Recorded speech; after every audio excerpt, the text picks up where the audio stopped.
Hey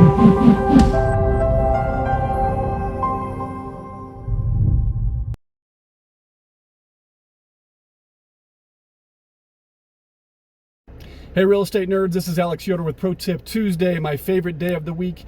And today I want to talk about eviction moratoriums and executive orders here in the state of Colorado. So a couple things that people are confused about on the eviction moratorium. First of all, I was going to do a video last week about the expiration of the moratorium, but that was short-lived. It was extended through the 3rd of October. So what that means is you can't evict people for non-payment, but you can still evict them for other reasons. So you can't evict them for non-payment if they have given you a CDC declaration. That doesn't mean that you can't go through the process and be poised to pull triggers once the expiration of the CDC moratorium does actually come. So you still want to post appropriate notices to cure or quit, and you still want to work your way through the process with your attorney so that you can get a judgment for possession. That way, as soon as the CDC moratorium expires, you can pull triggers and schedule with the sheriff for your tenant who is not paying their rent. So you're still allowed to work your way through the legal process, the court process. Now, as far as 30-day notices and 10-day notices and what the heck we're supposed to be doing, that's kind of where this executive order comes into play. Because for a couple months here in Colorado, we've been posting 30-day instead of 10-day notices. That really isn't changing. The can was kicked down the road for another month.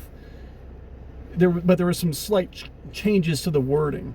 So instead of it just being across the board, it's basically allowing us to post 10 days if the landlord or the tenant have not requested state funds.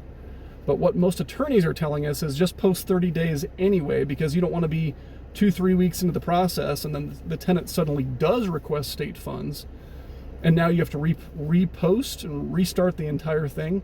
You're better off just posting the 30-day now so that you're covered and you don't have to restart and lengthen that eviction timeline even more. So that's what they're recommending. There are also some changes to the wording, the documentation that you're required to, that is required to accompany the actual notice to cure or quit.